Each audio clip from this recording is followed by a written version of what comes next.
The European Space Agency has been sending astronauts deep underground as training for extended stays on the International Space Station.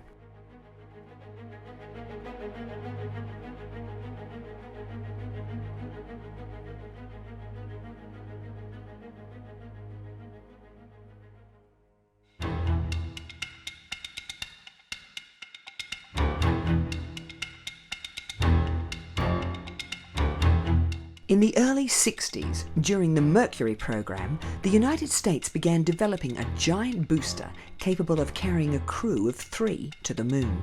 It used a cluster of tanks originally designed for other rockets, and the first flights just tested a mammoth lower stage. It became known as the Saturn I. Launches began in 1961, but although it could lift heavy loads, without upper stages it could not reach orbit.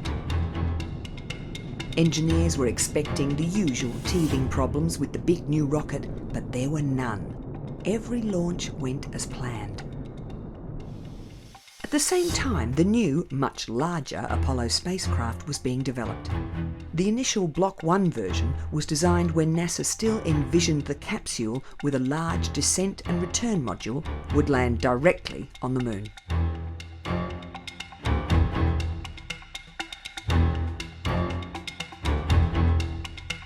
Several of these early models were built as test articles before NASA settled on a modified Block 2 design that included a docking probe and would work in conjunction with a lunar landing craft.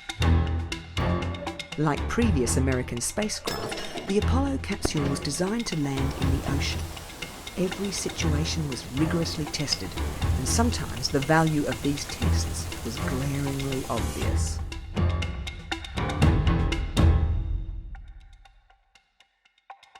The Apollo capsule was fitted with an escape tower, like its Mercury predecessor. In an emergency, sensors would trigger the solid fuel rockets, which would pull the craft away from an exploding booster. This was tested from a specially designed Little Joe rocket.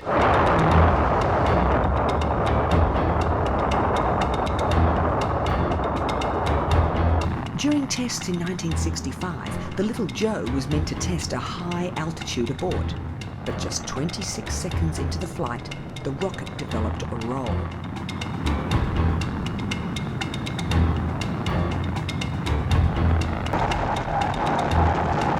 It was a genuine emergency, and the system had worked perfectly.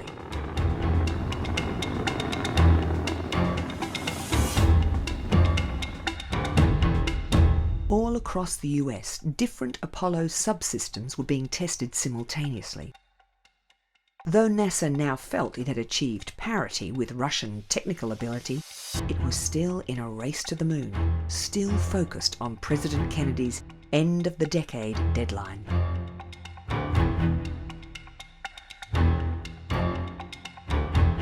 It was a masterly feat of organisation. NASA enjoyed generous funding and popular support, with the United States going through a space-led technical revolution, and astronauts rivaling movie stars as figures of public adulation. By February 1966, a Saturn 1B was ready for an unmanned all-up test. This was a new technique for NASA. All-up testing meant testing a range of new systems in the one flight. 6, 5, If all went well, it would save a lot of time. engine sequence start. 1, 0, launch commit. We have a liftoff. All engines building up thrust. Moving out.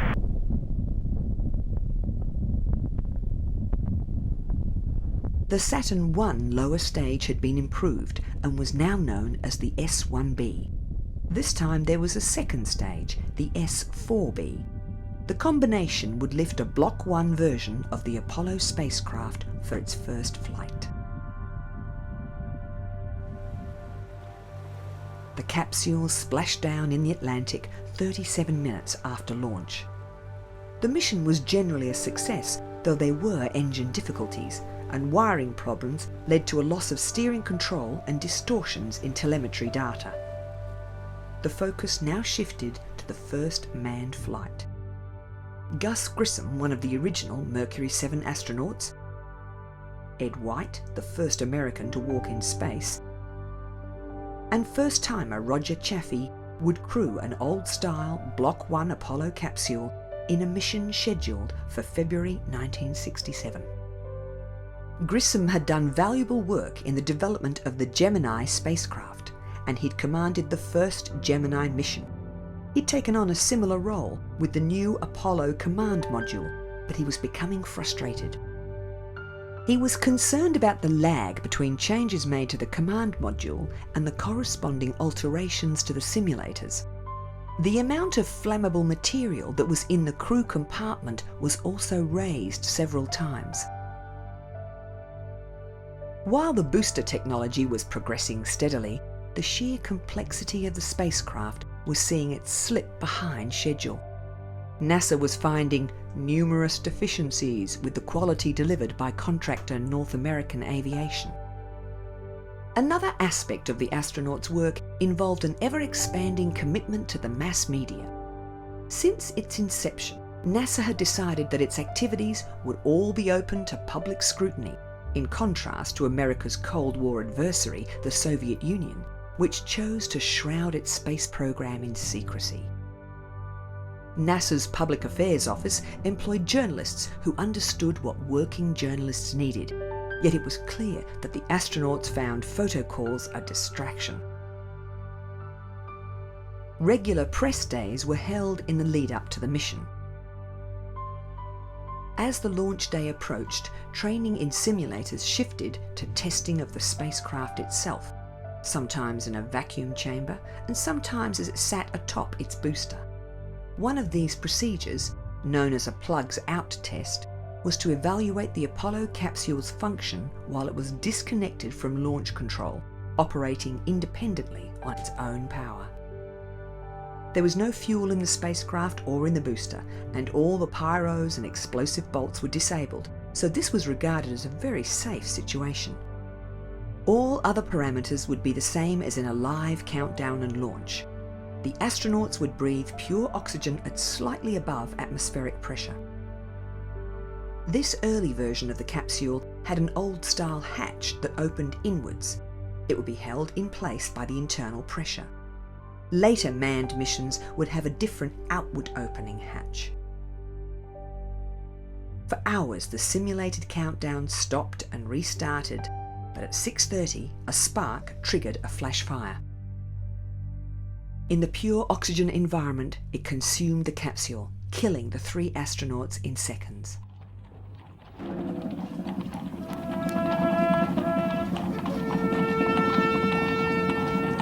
The United States was in mourning. Gus Grissom, Ed White and Roger Chaffee were buried with full military honours.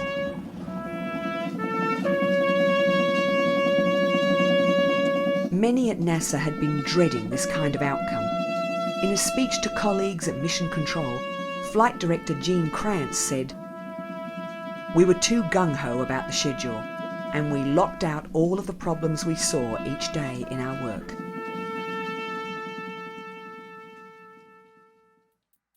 Manned flights were suspended. The space agency had to find out what went wrong and then completely redesign the capsule and mission procedures. All Apollo remnants were impounded, and NASA initiated an exhaustive investigation. Both houses of Congress also set up inquiries. Frank Borman was the only astronaut to serve on NASA's Accident Review Board. He was one of the few astronauts to serve as commander on his first mission, Gemini 7, and he'd been selected to command the 3rd manned Apollo mission, but there was a cloud over the whole program. Ultimately, Borman's testimony before a House committee helped convince Congress that the manned Apollo program was safe to resume operations. Outside the inquiries, NASA tried to maintain its focus. Astronauts who were experts in every aspect of flight and related engineering were now being sent on field trips to learn about geology in preparation for moon missions. Although manned missions for 1967 had been put on hold, NASA still scheduled flights. The giant Saturn V booster, needed to get to the moon, was finally ready for launch. There had been delays with the second stage. Apollo 4 would be another all-up test, which included the problematic command module. On delivery from contractor North American Aviation, it was subjected to close scrutiny. More than 1,400 problems were discovered. The response of NASA managers, who were close to the Apollo 1 astronauts, ranged from fury to tears. Remedial work on the command module took 4 months, with Apollo 4 finally ready for launch in November 1967. The new rocket was covered in sensors, and cameras would record critical Ignition functions. sequence starts. 5, 4, we have ignition. All engines are running. We have liftoff. We have liftoff at 7 a.m. Eastern Standard Time. My God, our building's shaking here. Our building's shaking.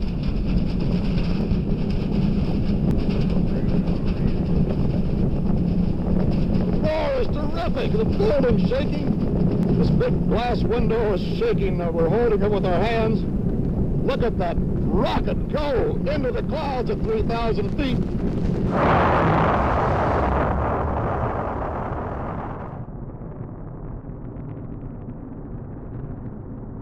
The cameras, intended to monitor the intricacies of staging, captured some of the most iconic images of the Apollo program.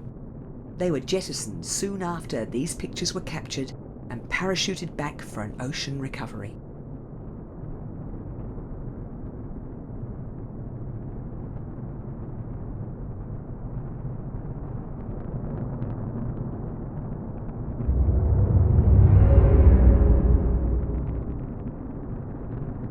At this point, nobody knew whether President Kennedy's goal of a lunar landing by the end of the decade was achievable, and the Apollo 1 tragedy was making a lot of Americans have second thoughts about the race to the moon.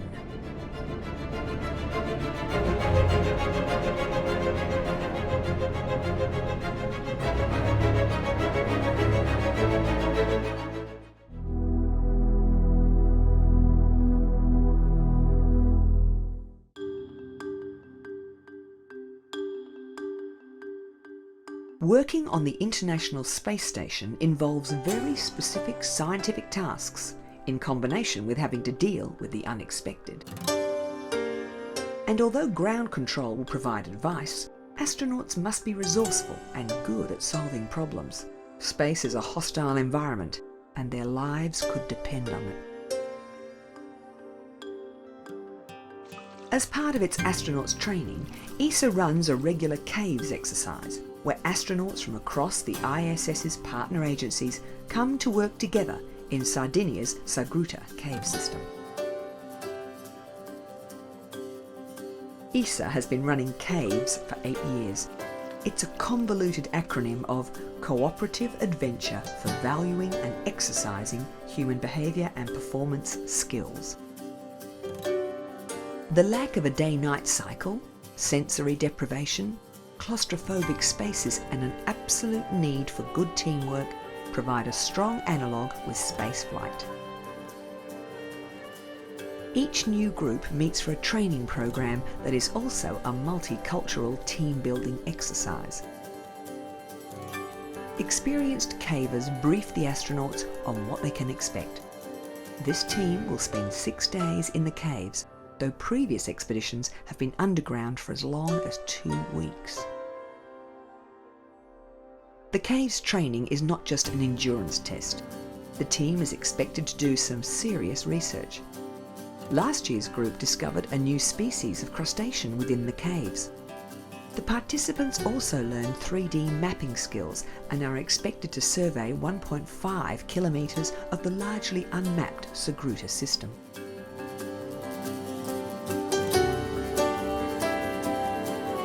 Before their long underground expedition, the astronauts visit several small caves to familiarise themselves with the routines. In orbit, they are the arms and legs of the extended science team on the ground, and a similar plan is followed here. The group will be measuring carbon dioxide and radon levels, as well as taking microbiological samples. These detailed scientific measurements are carried out according to strict guidelines.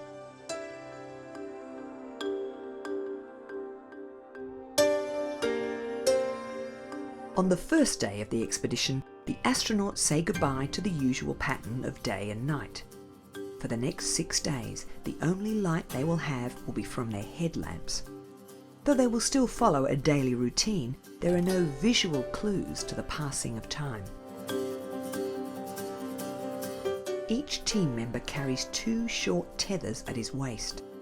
Safety protocols, similar to spacewalking, require these to be used in all dangerous situations. Discovered in 1950, the Sagruta cave system includes both dry and wet caves. Humidity levels throughout the system are uniformly high, and year-round the temperature remains at 14 degrees.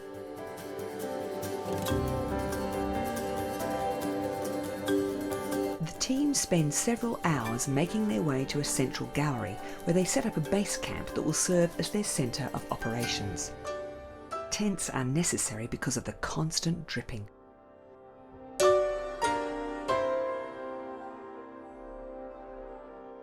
The ready availability of water makes this a good campsite.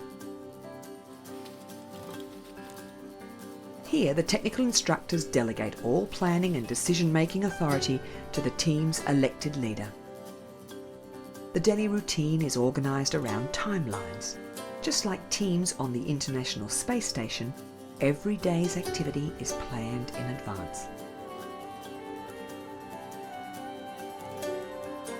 The group explored 2 branches of the cave system, going past an area named Lake Baikal and continuing on into galleries that had not been seen before. They were looking for a forward campsite, but could find nowhere suitable. The next day, the team donned their wetsuits. They would explore a riverine area mapped by the previous expedition.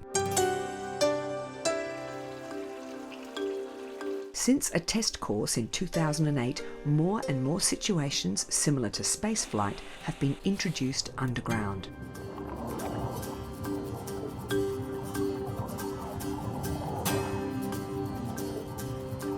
Though the physical demands placed on the astronauts are not extreme, they are under stress. The lack of light makes movement and equipment handling more difficult, and the absence of a day-night cycle distorts the perception of time.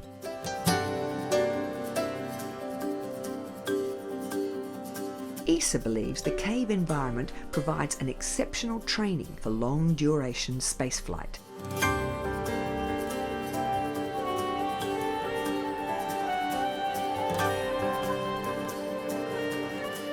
At a cavern called the Ballroom, the group have reached the limits of the map. They press on into an uncharted region where they discover 2 huge new galleries. Just as in space, making an accurate photographic record is an important part of the documentation.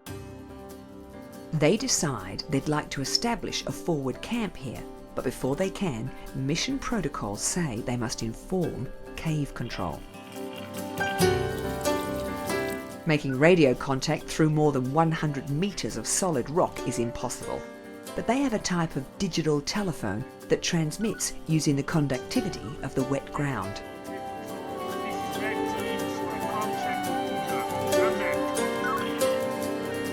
The group spend 2 more days in the area recording the insect population, taking water and air samples, and mapping the galleries.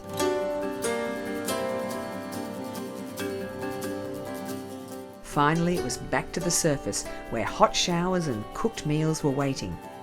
But before they return home, the final phase of the operation has to be completed. All the research work must be written up and presented.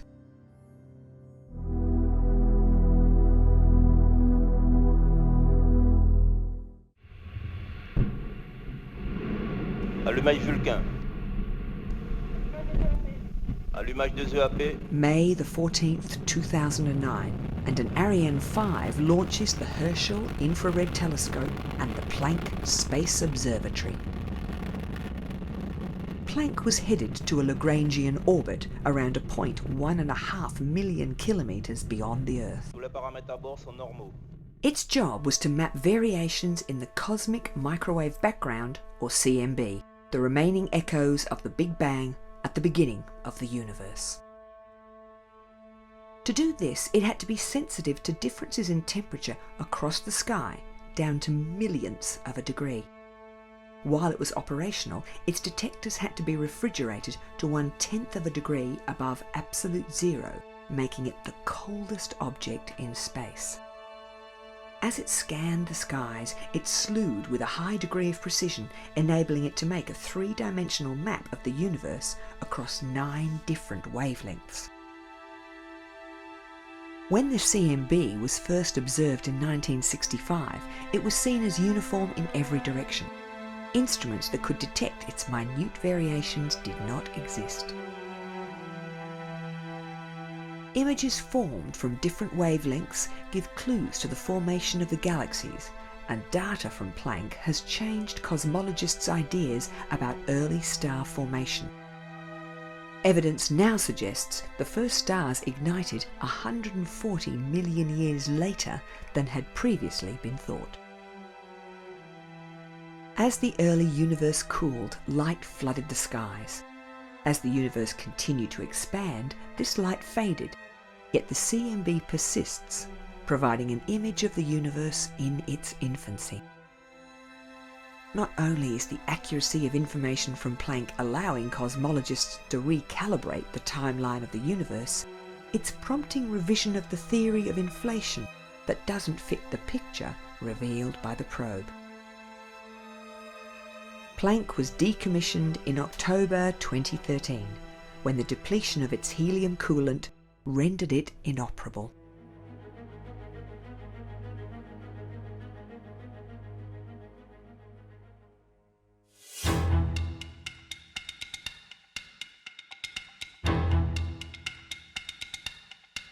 At the beginning of 1968, NASA was preparing to launch the unmanned Apollo 5. A Saturn Ib would lift a very different payload to low Earth orbit. It had been 12 months since 3 astronauts were incinerated, preparing for the Apollo 1 launch. Supporters of the American space program feared that inquiries in both houses of Congress, set up after the tragedy, would axe the Apollo program. But President Lyndon Johnson, who had decorated 2 of the Apollo 1 astronauts, had influence on Capitol Hill, and his ongoing support for NASA helped quell any political backlash. Work on a redesigned Apollo capsule was progressing, but the rush to meet President Kennedy's end-of-the-decade deadline sat uncomfortably with the need for precision and quality. All flammable materials had been eliminated from the spacecraft and spacesuits. At launch, the astronauts would no longer breathe pure oxygen, and the complex hatch had been replaced by a one-piece unit that could be opened rapidly. More than 1,400 wiring problems had been corrected. But there was one vital piece of the Apollo program that remained untested. Nothing like it had ever flown. The lunar landing craft, known as the Lunar Module, had been plagued with development problems, and its first test flight had been delayed by almost 12 months. It consisted of a descent stage that would remain on the Moon and an ascent stage that would return the astronauts to the Apollo command module, waiting in lunar orbit. Each part had its own engine. In testing, the descent engine had not been burning smoothly.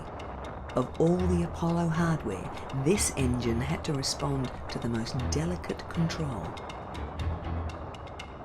Rigorous testing finally solved this problem, and LM1, was prepared for flight.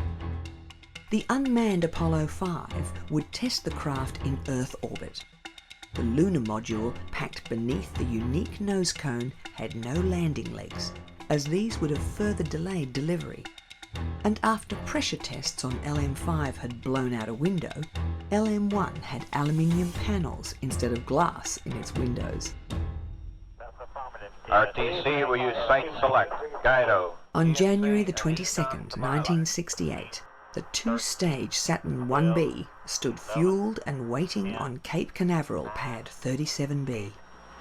7, 6, 5, 4, 3, ignition detected.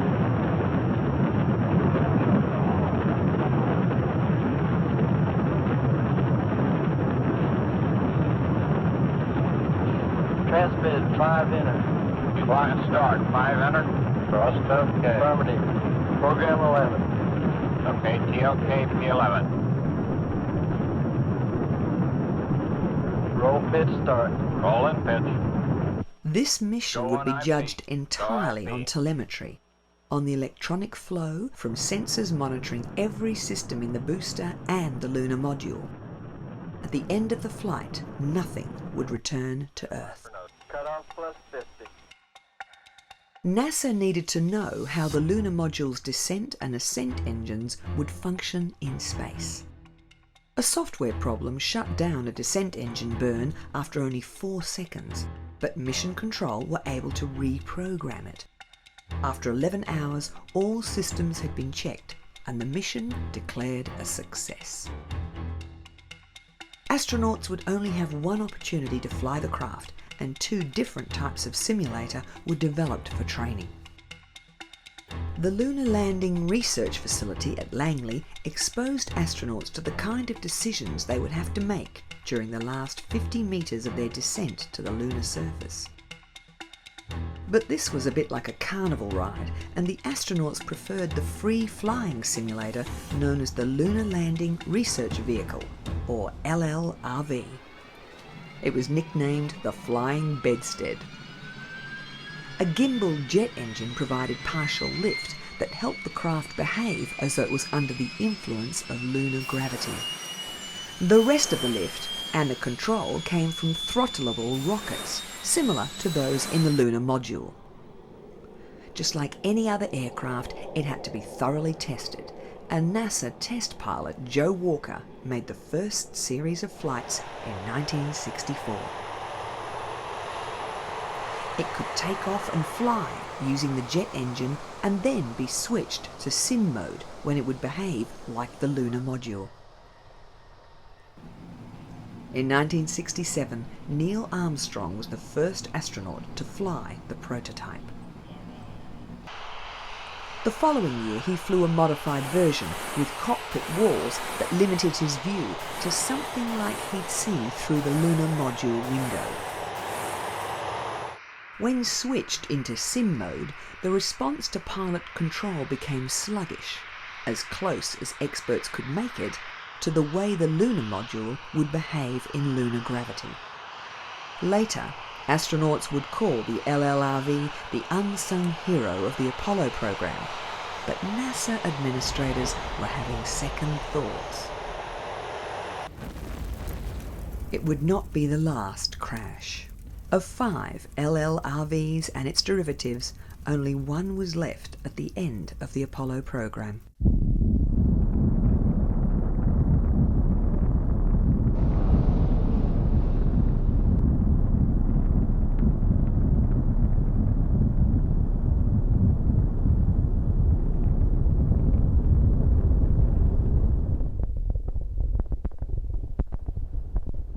The second Saturn V launch was the final unmanned Apollo mission, Apollo 6.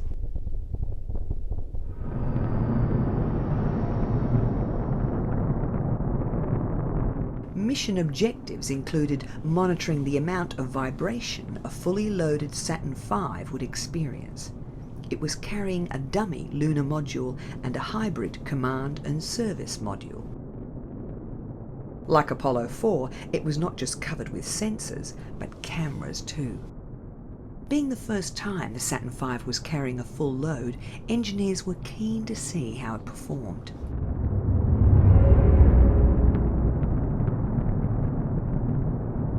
There were problems.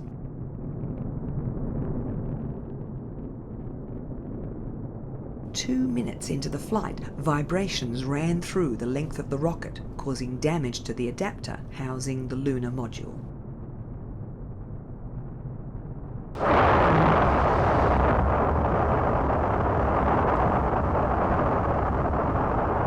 When the second stage took over, two of its engines cut out early, affecting the final orbit.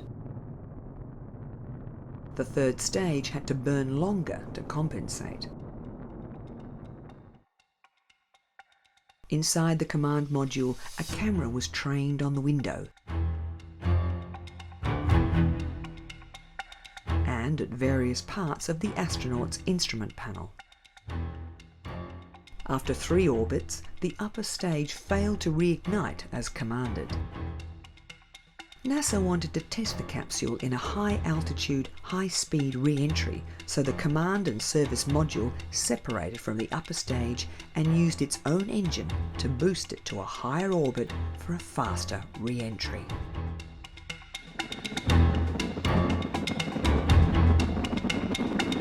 Though Apollo 6 was troubled with technical difficulties, NASA understood the vibration problems well and was able to redesign various subsystems according to the information gathered during this mission.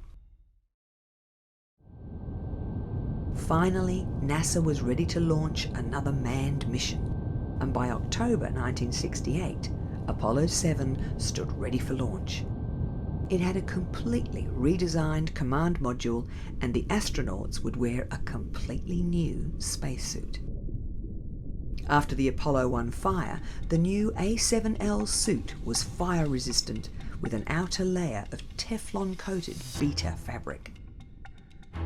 A one-piece fishbowl helmet that did away with the need for a visor and a visor seal was fitted to the shoulders, allowing head movement and providing superior visibility. On the morning of October the 11th, 1968, 3 astronauts were prepared for the Apollo program's first manned flight. It would be the program's last Saturn 1B mission and would not carry a lunar module. Veteran of the Mercury and Gemini programs Wally Schirra and 2 first-time astronauts, Don Isley and Walter Cunningham, would be NASA's first astronauts to fly in almost 2 years.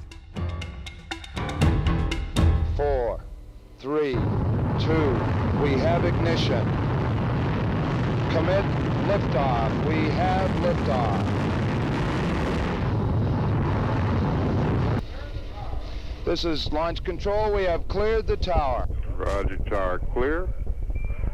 12 seconds out and the roll program has commenced. The bigger Apollo capsule provided a more comfortable environment necessary for long-duration flights that were required to get to the moon. The crew could take off or put on their bulky spacesuits as required, and they didn't have to remain in their couches, as in the Mercury and Gemini spacecraft. Soon after reaching orbit, the command and service module separated from the S-4B upper stage. On a moon mission, this would normally house the lunar module. One of the 4 adapter panels had not opened fully. On subsequent flights, these would separate completely from the upper stage. The spacecraft turned around and practiced docking using a visual reference target that would usually be mounted on the lunar module. Not long into the mission, Schirra came down with a cold, and in the confines of the capsule, it quickly spread to the other 2. In zero gravity, the nasal congestion was not clearing in the same way it would on Earth, and the crew were very uncomfortable. Eating became a sore point with the astronauts. Though the food had improved since the earlier space missions, the freeze-dried and bite-sized rehydratable meals fell short of what they considered acceptable. The demands on this mission were considerable. Tense interchanges between the sick astronauts and mission control were not uncommon. They had to fire the service module engine no less than 8 times. Public relations reached new heights on the mission. A series of TV broadcasts from the capsule were watched around the world. At one point, Schirra refused to switch on the TV equipment because the schedule was too crowded and the crew had not eaten. Preparing for re-entry, a new dispute broke out. The astronauts refused to wear their helmets during the return to Earth. With their colds, they worried about the rapid changes in pressure. They wanted to hold their noses and blow to equalise the pressure. Aboard the carrier Essex, the Apollo 7 astronauts were treated as returning heroes, but they did not receive the usual NASA honours, and Schirra, Isley and Cunningham never flew again.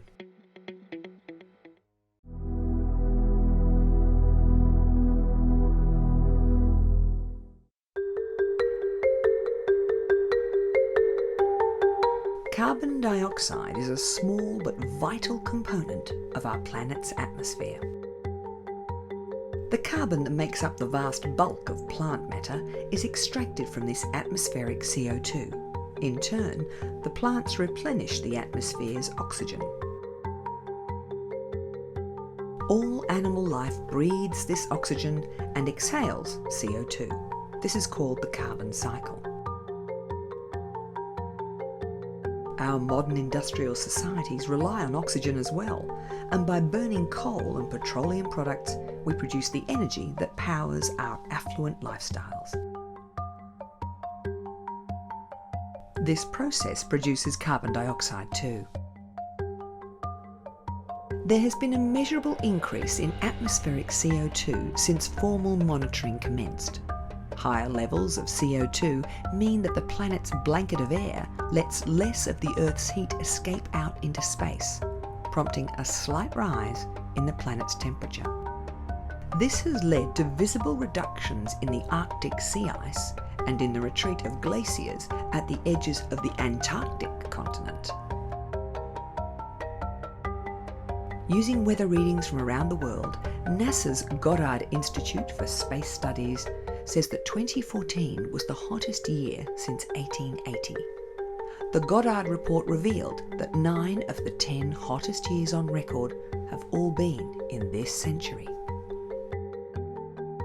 To understand the geographic distribution of the sources of CO2 and the regions that remove it from the air, NASA commissioned a satellite equipped with an extremely accurate suite of spectrometers to analyse the intensity of CO2 concentrations in the atmosphere. This was the second time NASA had built an orbiting carbon observatory. The initial satellite, OCO, launched in 2009, failed to reach orbit when the payload fairing didn't separate from the spacecraft and it could not achieve orbit.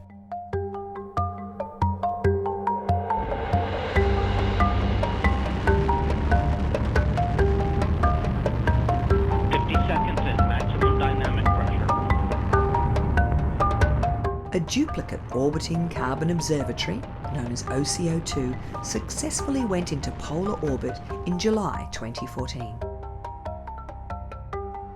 Its north-south orbit allows it to overfly every point on the Earth's surface at least once every 16 days.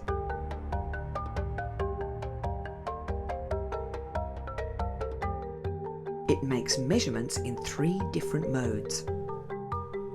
Nadir mode samples the atmosphere directly below it, giving a global picture of the swirling concentrations of CO2. This map from Goddard was compiled using ground-based measurements.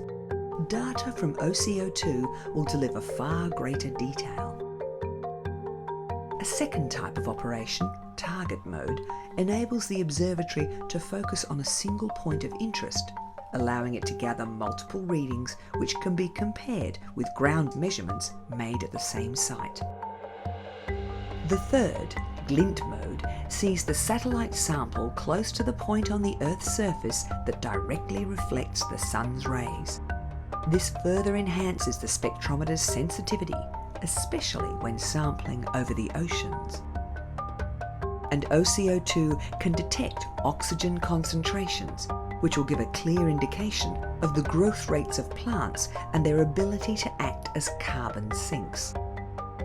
OCO2 will remain operational for at least 2 years.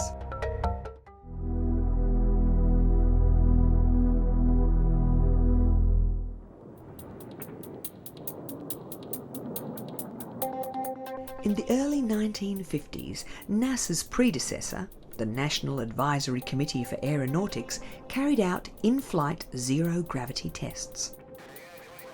By flying in a parabolic arc, an aircraft could offset the force of gravity for a short time. Early tests in a Lockheed XP-80 were rudimentary. Flying the precise parabola to maximise the zero-G time was difficult for pilots. It's hard to know what they learned from this kitten experiment. By 1959, at the commencement of NASA's Mercury program, parabolic flight was well understood, and it became a fundamental part of astronaut training. To achieve the effect, the plane climbs at a 45-degree angle. As the thrust is reduced and the aircraft's nose drops, passengers experience weightlessness until the plane's nose reaches a downward angle of 30 degrees when the pilot pulls out of the dive. In the mid-1960s, NASA employed 2 KC-135 aircraft for zero-G training. These are the military version of the Boeing 707. They were nicknamed the Weightless Wonders. During the Gemini program, astronauts were now required to walk in space, and the zero-gravity training flights came into their own. Before Michael Collins made his spacewalk on Gemini 10, he trained extensively in these short bursts of zero-G. In early preparations for the moon landings, the flight paths were altered to simulate lunar gravity. Information gathered on these flights was used to modify spacesuit design to cope with the most difficult situations.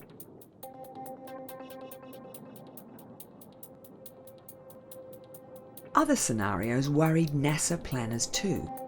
If an astronaut wearing his bulky spacesuit and heavy life support system fell over, would he be able to get back to his feet? The aircraft, flying a shallower parabola, was able to simulate lunar gravity for longer durations than for zero-G. Russia's Ilyushin IL-76 serves as the largest zero-gravity aircraft. Today, such planes are used for far more than training astronauts. They serve as microgravity laboratories, where equipment is tested and experiments are undertaken. Operators are even offering zero-gravity joyrides. The European Space Agency, in partnership with CNES, has 6 zero-G campaigns each year flying out of Mérignac Airport in the south of France. The A300 aircraft used for these flights is soon to be replaced by an A310. The rear of the aircraft, known as the free floating area, is padded and fitted with handrails. It is equipped with fixed benches for technical and biological experiments, which are the prime reason for the flights. Recently, the International Space Station began using a 3D printer. To make certain that it would function properly in microgravity, it was first tested aboard this zero-G flight. Human physiology, fluid mechanics, biology, combustion and basic physics are among the most studied disciplines.